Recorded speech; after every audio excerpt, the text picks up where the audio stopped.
அருமையான தேவனுடைய பிள்ளைகளே, கர்த்தருக்காக காத்திருக்கும் பொழுது நாம் எதிர்பார்ப்போடு காத்திருக்க வேண்டும் என்பதுதான் ஆண்டுடைய எதிர்பார்ப்பு.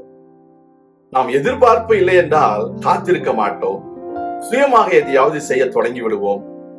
நாம் கர்த்தருடைய வார்த்தையை நம்பவும் மாட்டோம். ஆனால் எதிர்பார்ப்போடு காத்திருக்கும் பொழுது நிச்சயமாக கர்த்தர் எனக்கு நன்மை செய்வார், குறித்த காலத்திலே என்னை அவர் ஆசீர்வதிப்பார், நான் நிச்சயமாக காத்திருக்கிற காரியத்தை நான் பெற்றுக்கொள்வேன், என்னுடைய வாஞ்சை நிறைவேறும் என்றதான ஒரு நம்பிக்கை உங்களுக்கு உண்டாகும். அதைத்தான் கர்த்தர் இந்த நாளிலே உங்களுக்கு சொல்ல விரும்புகிறார். தொடர்ந்து செய்தியோடு இணைந்திருங்கள். முடிவிலே நான் உங்களுக்காக ஜெபிக்கிறேன். 40ஆம் சங்கீதம் 1வது வசனத்தை வாசிக்கும் பொழுது, கர்த்தருக்காக பொறுமையுடன் காத்திருந்தேன், அவர் என்னிடமாய் சாய்ந்து என் கூப்பிடுதலை கேட்டார். ஹல்லேலூயா. கர்த்தருக்காக பொறுமையாய் காத்திருந்தேன். அந்த பொறுமை மிகவும் அவசியம். அப்போ காத்திருக்கும் பொழுது பொறுமை இழந்தவர்களாக இல்லாதபடிக்கு பொறுமையுடன் காத்திருக்க வேண்டும். அப்பொழுது கர்த்தர் உங்களோடு கூட பேசுவார். இப்போ ஒரு இடத்துக்கு நம்ம போகிறோம்னா என்ன செய்கிறோம்? அதற்காக ஒரு ஆயத்தமாகிறோம், பிரயாணம் பண்ணுகிறோம், அதற்குரியதான ஆயத்தங்களை செய்து கொண்டு போகிறோம், அந்த இடம் போய் சேர்கிறோம். அதே போல பரம கானானுக்கு நம்ம போய் கொண்டு இருக்கிறோம். நமக்கு ஒரு ஆயத்தம் இருக்கிறது. நம்ம பொறுமையோடு காத்து கொண்டிருக்க வேண்டும். when you continue seeking God, believing him, then you will reach your goal. hallelujah. உங்க வாழ்க்கையில continue seeking God, believing in him, கர்த்தரை நம்பி பொறுமையோடு அவரை தேடும் பொழுது நீங்கள் பெற்றுக்கொள்ள வேண்டிய ஆசீர்வாதத்தை பெற்றுக்கொள்வீர்கள். அதான் பொறுமையுடன் காத்திருந்தேன் என்று சங்கீதக்காரன் சொல்கிறான். சங்கீதம் 27 நம்ம வாசித்திருக்கிறோம், அதிகமாக வாசித்திருக்கலாம். அதில் பார்த்தீங்கன்னா அநேக வேளைகளை பாருங்க, கடைசி 14வது வசனத்தில் சொல்லி முடிக்கிறாரு, கர்த்தருக்கு காத்திரு, அவர் உன் இருதயத்தை ஸ்திரப்படுத்துவார், திடமனதாயிருந்து கர்த்தருக்கே காத்திரு. ஹல்லேலூயா. முதலாவது கர்த்தருக்கு காத்திருன்னு சொல்றாரு, அடுத்தது திடமனதாயிரு அப்படின்னு சொல்றாரு. அப்போ அவர் உன் இருதயத்தை ஸ்திரப்படுத்துவார், கர்த்தருக்கே காத்திரு. வேற யாருக்கும் காத்திருக்க வேண்டிய அவசியம் இல்லை. இந்த உலகத்தில் வாழுகிற நாட்களில் தேவனுடைய பிள்ளைகளாகிய நீங்களும் நானும் கர்த்தருக்கே காத்திருக்கிற அந்த அனுபவத்திற்குள்ளே வர வேண்டும். திடமனதாக இருக்க வேண்டும். நம்முடைய இருதயம் ஸ்திரப்படுத்தப்பட்டிருக்க வேண்டும். கடந்த நாட்கள் ஒரு வசனத்தை நான் வீடியோ எடுத்தோம். அந்த வசனத்தை விட உங்களை ஸ்திரப்படுத்துவார், உங்களை ஸ்திரப்படுத்துவார். We need a steady mind. We did not call to be, God did not call us to be, wandering here and there, even though you live in wandering way. ஒரு ஆளியா சொல்லுங்க ஹல்லேலூயா. சிலர் வாண்டரிங் வேல இருக்கிறாங்க, சிலவங்க ஒண்டரிங் வேல இருக்கிறாங்க. அவங்கெல்லாம் wonder பண்ணிட்டு இருக்கிறாங்க, சிலவங்க வாண்டரிங் வேலை வாண்டர் பண்ணிட்டு இருக்கிறாங்க. ஆண்டவர் அதுக்காக அழைக்கலைங்க, ஒரு நோக்கத்தோடு அழைச்சிருக்காருங்க. ஒரு ஹல்லேலூயா சொல்லுங்க, ஒரு ஹல்லேலூயா சொல்லுங்க. உங்க வாழ்க்கையில கர்த்தருக்காக பொறுமையுடன் காத்திருக்கும் பொழுது அவர் உங்கள் இருதயத்தை ஸ்திரப்படுத்துகிறவர். திடமனதாய் இருக்கும் பொழுது உங்கள் இருதயத்தை அவர் திடப்படுத்துகிறவர். எனவே கர்த்தருக்காக நீங்கள் ஆலயத்தில் இருக்கும் பொழுது கண் விழிப்போடு காத்திருங்கள். ஒரு வழியா சொல்லுங்க, எப்படி இருக்கணும்? எல்லாரும் மௌனமா இருக்கிறீங்க, எப்படி இருக்குன்னு சொல்ல மாட்டேங்கிறீங்களே. ஆமென். காத்திருக்க கர்த்தர் நமக்கு உதவி செய்வாராக. கர்த்தருக்கு ஸ்தோத்திரம். அப்போ waiting on God involves patience when you are expecting something. நான் ஏற்கனவே சொல்லிட்டேன், 2 வருஷம் யானை குட்டி போடுறதுக்கு எத்தனை வருஷம்? 2 வருஷம் ஆகுது. ஒரு அம்மா குழந்தை பெற்றுக்கிறதுக்கு 39 வீக்ஸ் ஃபுல் டேர்ம் ஆகிறது. அவ்வளவு நாளும் வெயிட் பண்ணிட்டு இருக்காங்க. கர்த்தருக்கு ஸ்தோத்திரம். கர்த்தருடைய பிள்ளைகளே, இன்றைக்கு அன்னாளுடைய வாழ்க்கையில் கொஞ்சம் யோசித்து பாருங்க. அன்னாள் பல வருஷம் குழந்தை இல்லாமல் இருந்தா, குழந்தைய ஆண்டவர் கொடுத்தாரு. சொன்ன அன்னைக்கே குழந்தைய பெற்றிருக்கலாம்ல. அவ்வளோ வருஷம் காத்துட்டு இருந்தேன், எல்லாரும் 10 மாதத்தில் குழந்தைய பெற்றுறாங்க. ஆண்டவரே, நான் இத்தனை வருஷம் காத்திருந்தேனே, இன்னைக்கே குழந்தைய கொடுத்துருங்க அப்படின்னு ஆண்டவர் சாமுவேலை கொடுத்தாரா? கொடுக்கல. ஆனாலும் நீ எத்தனை வருஷம் காத்திருந்தாலும் நீ உலக நியதியின்படி 39 வாரமும் நீ காத்திருக்கணும் அப்படின்னு அன்னாள் கிட்ட ஆண்டவர் சொல்லியிருப்பார். இன்றைக்கு நம்ம ஒருவேளை பல நாட்கள் பல வருடங்கள் காத்து கொண்டிருக்கலாம், ஆனால் நம்ம மத்தியில் கர்த்தர் கூடவே இருந்து நம்மை வழி நடத்துகிறவர். கர்த்தருக்கு ஸ்தோத்திரம். எனவே யாக்கோபு 5ஆம் அதிகாரம் 7வது வசனத்தை வாசிக்கும் பொழுது அங்கே பயிரிடுகிறவன் தன்னுடைய பயிர் ஏற்ற காலத்தில் பலனை கொடுக்கும்படிக்கு அவன் என்ன செய்கிறான்? அவன் காத்திருக்கிறான். நற்பலனை அடைய வேண்டும் என்றால் அவன் முன்மாறியும் பின்மாறியும் வருமளவும் நீடிய பொறுமையுடன் காத்திருக்கிறான். ஒரு ஆளியா சொல்லுங்க. அப்ப நம்முடைய வாழ்க்கையில நீங்கள் நற்பலனை பெற்றுக்கொள்ள வேண்டும் என்றால், உங்க வாழ்க்கையில நல்ல ஆசீர்வாதங்களை பெற்றுக்கொள்ள வேண்டும் என்றால், நீங்கள் முன்மாறியும் பின்மாறியும் வருமளவும் நீடிய பொறுமையுடையவர்களாக இருக்க வேண்டும். ஹல்லேலூயா. ஒரு ஆளியா சொல்லுவோமா? நீடிய பொறுமையுடன் அன்பின் ஒருமையை காத்து கொள்ளுங்கள் என்று சொல்லி எபேசியர் 4வது அதிகாரத்தில் 2வது வசனத்தில் வாசிக்கிறோம். அப்ப நம்முடைய வாழ்க்கையில கர்த்தருடைய பிள்ளைகளே, நாம் நீடிய பொறுமையாய் காத்திருப்பதை கர்த்தர் நம்மிடத்தில் எதிர்பார்க்கிறார். So that waiting upon God involves patience. Waiting upon God involves trust in God. அவரை மேல் நம்பிக்கை வைக்க வேண்டும். இன்னைக்கு பாடின பாட்டு எல்லாமே நம்பிக்கை நம்பிக்கை, என் நம்பிக்கையே உமக்கு ஸ்தோத்திரம்.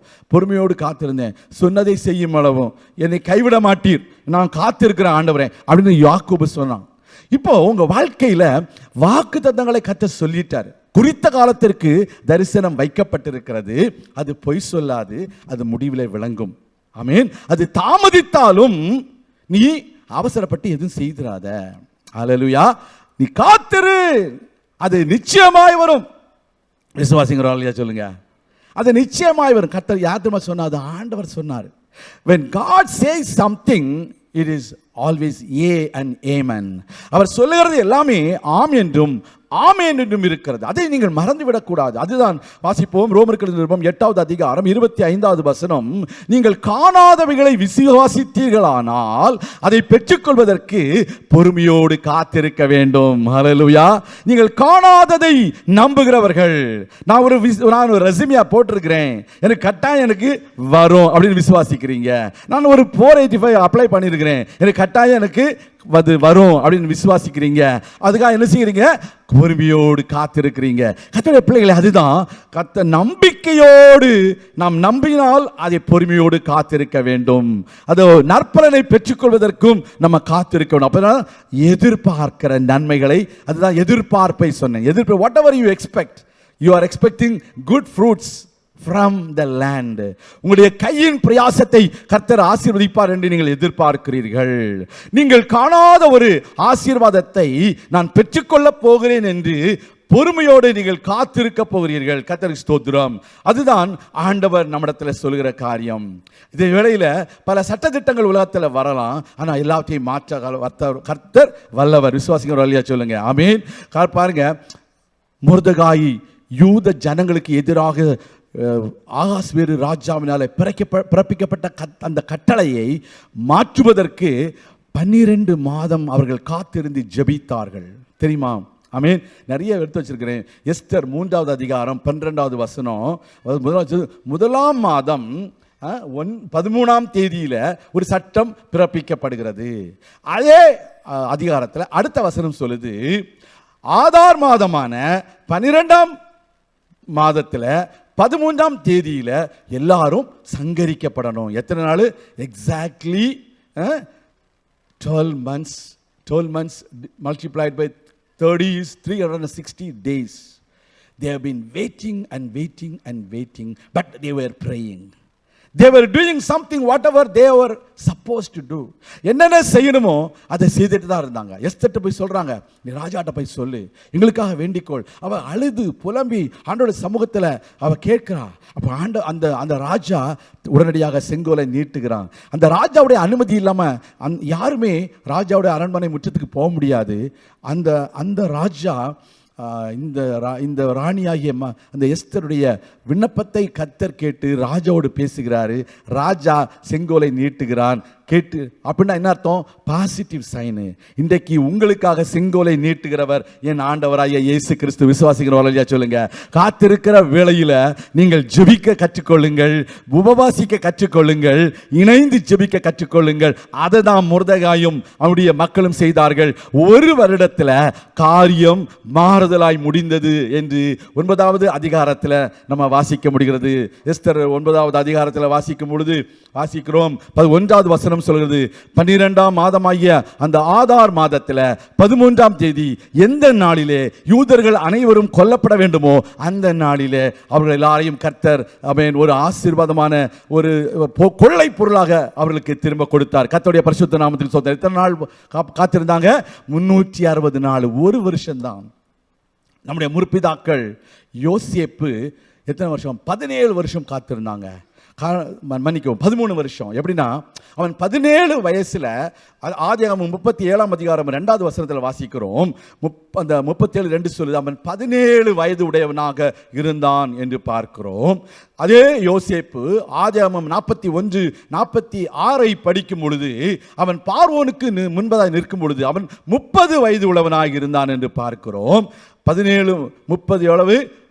13 வருடங்கள் அவன் பாடுகளை அனுபவித்தான். 1 வருடம் 2 வருடம் அல்ல, 13 வருடங்கள் பாடுகளை அவன் அனுபவித்தான். ஆண்டவருடைய ஆசீர்வாதத்தை பெற்றுக்கொண்டான்.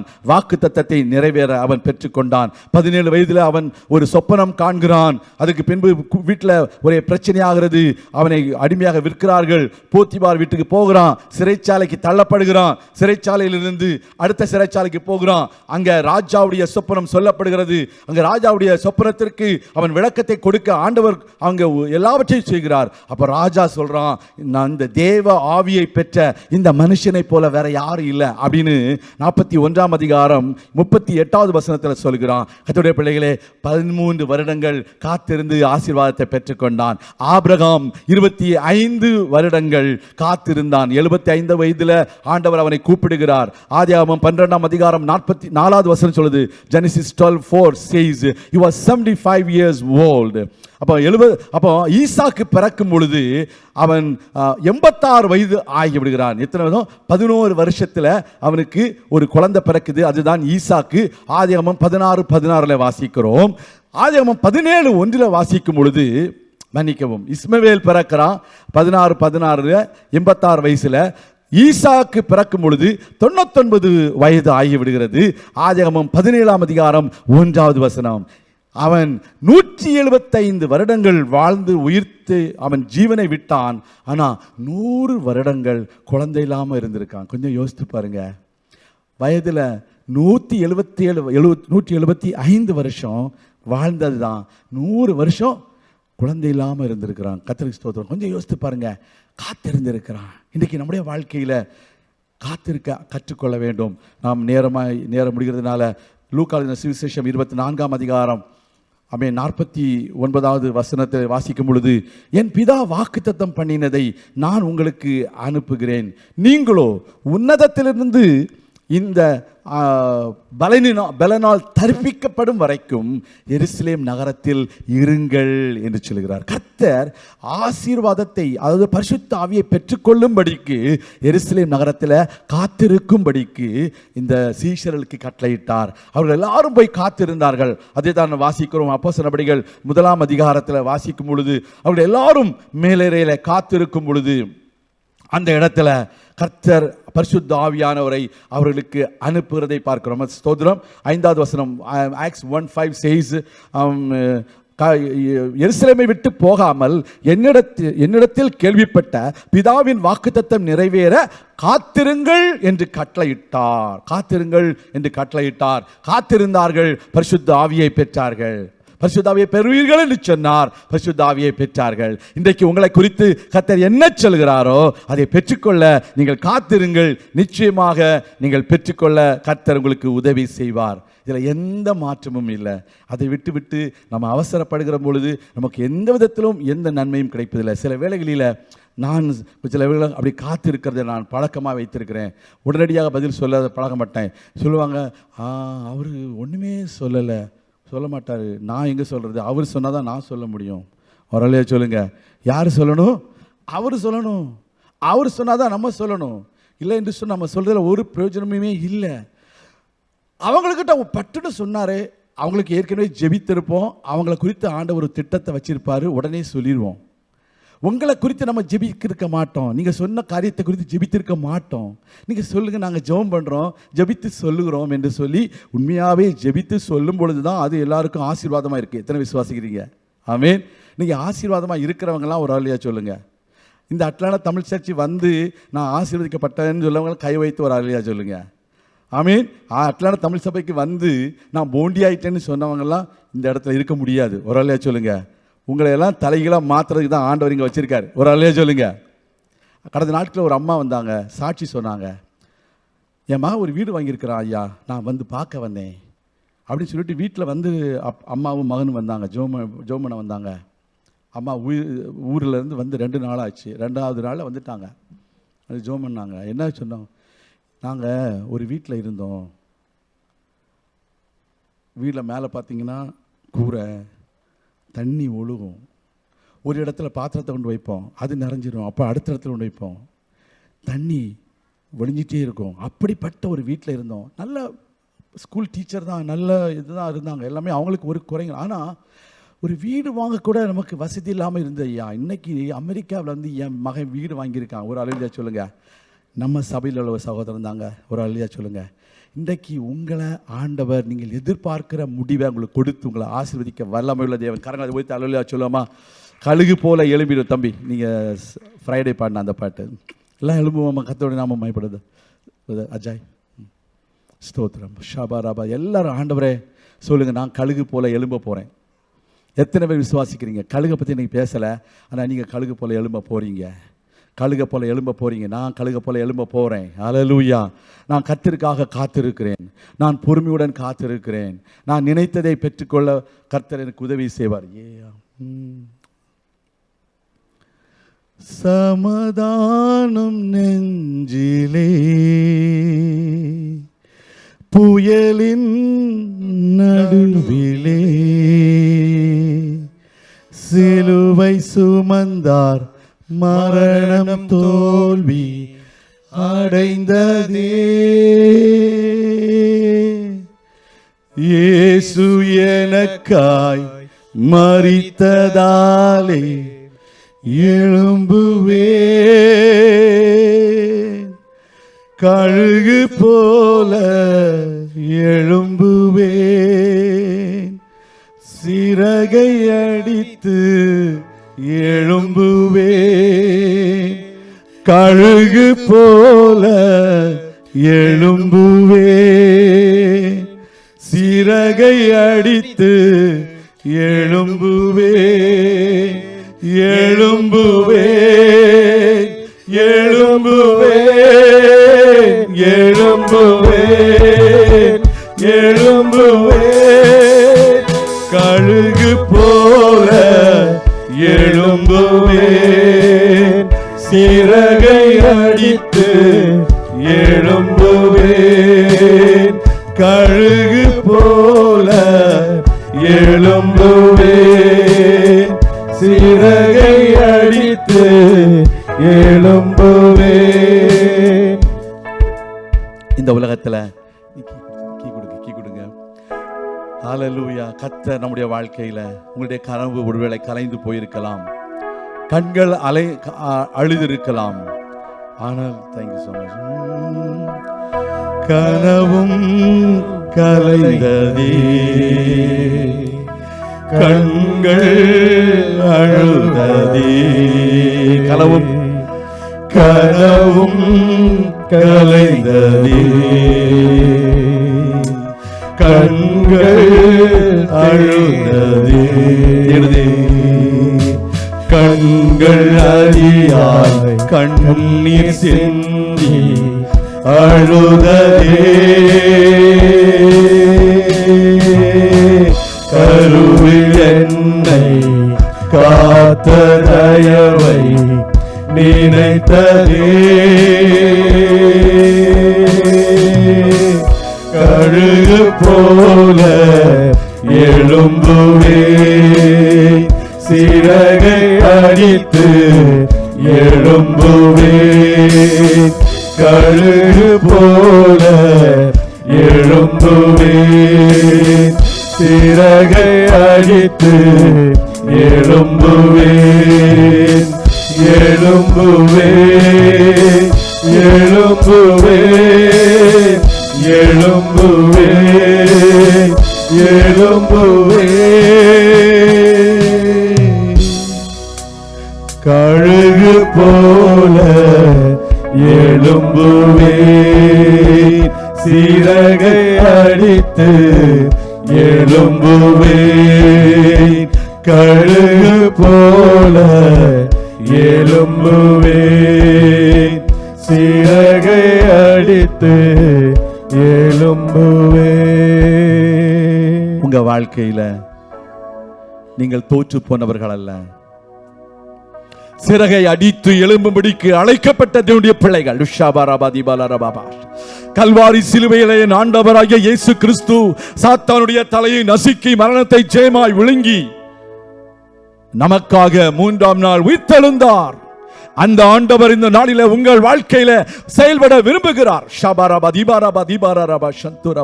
நீங்க ஆண்டவருக்கு ஒப்பு கொடுக்கும் பொழுது, ஆண்டவருக்காக பொறுமையோடு காத்திருக்கும் பொழுது, உங்கள் இருதயத்தை கர்த்தருக்கு நேராக சாய்த்து நீங்கள் காத்திருக்கும் பொழுது, விடுதலை விடுதலை விடுதலை விடுதலை. யாரும் மௌனமாக இருக்க வேண்டாம். கர்த்தரை மகிமைப்படுத்துங்க.